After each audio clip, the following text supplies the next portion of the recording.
ಆ ಕಾರ್ಯಕ್ರಮದಲ್ಲಿ 4 ಜನ ಪೈಲ್ವಾನರು ಇಟ್ಕೊಂಡ್ಬಿಟ್ರೆ ನಾವು ಹೆದರ್ಬೇಕಾ ಅಂತಕ್ಕಂಥ ಮಾತನ್ನ ಕೇಳಿ. ನೀವು ಹೋಗಿರೋ ಕಾರ್ಯಕ್ರಮ ಯಾವುದು ಸ್ವಾಮಿ? ರಾಜಕೀಯ ಭಾಷಣ ಮಾಡಕ್ ಹೋಗಿರೋದು, ಧಾರ್ಮಿಕ ಕಾರ್ಯಕ್ರಮ, ಗುರುಗಳ ಬಗ್ಗೆ, ಮಠದ ಇತಿಹಾಸದ ಬಗ್ಗೆ, ನಾಡಿಗೆ ಒಂದು ಸಂದೇಶವನ್ನು ಕೊಡ್ತಕ್ಕಂಥ ಒಂದು ಕಾರ್ಯಕ್ರಮದಲ್ಲಿ ನೀವು ರಾಜಕೀಯ ಭಾಷಣ ಮಾಡ್ತೀರಿ, ಕುಸ್ತಿಪಟುಗಳ ಬಗ್ಗೆ ಹಗೌರವಾಗಿ ಮಾತಾಡ್ತೀರಿ. ನಿಮಗೆ ಏನಾದ್ರೂ ಸಹಿತ ಕಿಂಚಿತ್ತಾದ್ರೂ ಸಹಿತ ಒಂದು ಗೌರವ, ಮಾನ, ಮರ್ಯಾದೆ ಏನಾದ್ರೂ ಇದೆಯಾ ಅಂತಕ್ಕಂಥ ನಾನು ಹೇಳಲಿಕ್ಕೆ ಬಯಸ್ತೇನೆ. ಅದೇ ರೀತಿ ತಾವು ಹೇಳಿದ್ರಿ, ಪೈಲ್ವಾನರ ಬಗ್ಗೆ ಹೇಳಿದ್ರಿ. ಇವತ್ತು ಪೈಲ್ವಾನರ ಇತಿಹಾಸ, ಕುಸ್ತಿಪಟುಗಳ ಇತಿಹಾಸ ನಿಮಗೆ ಗಂಧ ಗಾಳಿನೂ ಗೊತ್ತಿಲ್ಲ. ಅಂತರೊಬ್ರು ಯುವಜನ ಕ್ರೀಡಾ ಮಂತ್ರಿ ಆಗಿದ್ರು. ಯಾಕೆ ಈ ಮಾತನ್ನು ಹೇಳ್ತಾ ಇದ್ದೀನಿ ಅಂದರೆ, ಪೈಲ್ವಾನರ ಇತಿಹಾಸ, ಕುಸ್ತಿಯ ಇತಿಹಾಸ ಇವತ್ತು ನಿನ್ನೆ ಮೊನ್ನೆದಲ್ಲ, ಮಹಾಭಾರತ ಕಾಲದಿಂದಲೇ ಇತ್ತು. ರಾಜ ಮಹಾರಾಜರು ಸಹ ಸ್ವತಃ ಪೈಲ್ವಾನರುಗಳಾಗಿದ್ದಾರೆ. ಶ್ರೀ ಕೃಷ್ಣದೇವರಾಯ, ಮಯೂರ ವರ್ಮ, ನಮ್ಮ ಕೊಲ್ಲಾಪುರದ ಸಾವು ಮಹಾರಾಜರು ಇತಿಹಾಸ ನೋಡ್ಕೊಂಡ್ಬರ್ರಿ. ಅದೇ ಮೈಸೂರ ಮಹಾರಾಜರು ಸ್ವತಃ ಅವರು ಪೈಲ್ವಾನರಾಗಿದ್ದರಲ್ಲದೆ ಅವರ ಅರಮನೆಯಲ್ಲಿ ಪೈಲ್ವಾನರುಗಳನ್ನ ಸಾಕಿ ಅವ್ರಿಗೆ ಪೋಷಣೆ ಮಾಡಿ ತರಬೇತಿ ಕೊಡಿಸಿ ರಾಷ್ಟ್ರ ಮಟ್ಟದಲ್ಲಿ ಕುಸ್ತಿ ಆಡೋದಕ್ಕೆ ಅವರು ಪ್ರೋತ್ಸಾಹ ನೀಡ್ತಿದ್ರು.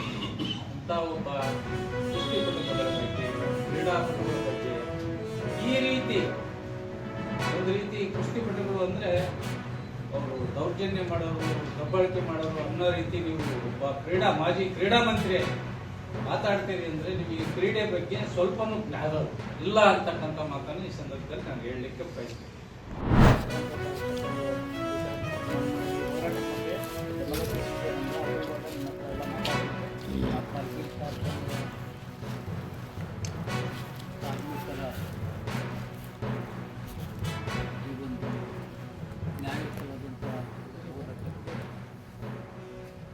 ಮೊದಲನೇದಾಗಿ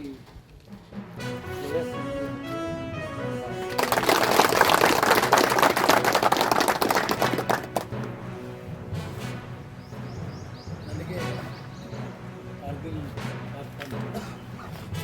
ಸುಮಾರು 4 ತಿಂಗಳಿಂದ ಉತ್ಪಾದನೆ ಸ್ಥಗಿತಗೊಳಿಸಿದರೆ ಯಾರು ಕೇಳಲಿಲ್ವಲ್ಲಪ್ಪ,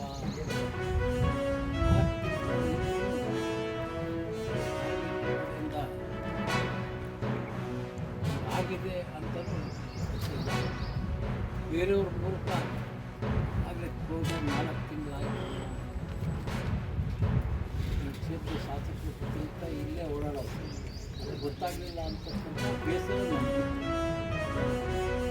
ಆಮೇಲೆ ಈ ಕಾರ್ಖಾನೆ ಆಡಳಿತ ಮಂಡಳಿ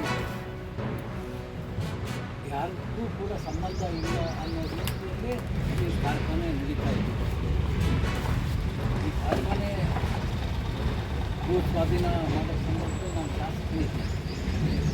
ಆದರೆ ಕಾರ್ಖಾನೆಯ ಉದ್ಘಾಟನೆಗೆ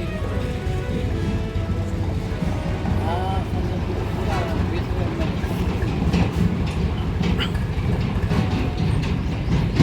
ಅದೇ ರೀತಿ ನಮ್ಮ ಕಾರ್ಖಾನೆ 4 ತಿಂಗಳ ಬಂದಾದರೂ ಯಾರು ಕೇಳಿಲ್ಲ ನಿಜವಾಗಿದ್ದಾರೆ ಅಂತ ಅನ್ಕೊಂಡಿದ್ದೆ. 9 ತಿಂಗಳಿಂದಲೂ ಕೂಡ ಕೇಸಲ್ಲಿ ಹಾಕಿ ಮಾಡ್ತಾರೆ.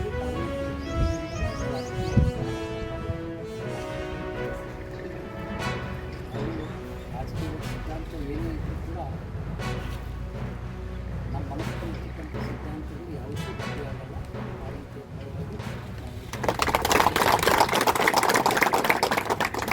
ಮುಖ್ಯವಾಗಿ ನಿನ್ನೆ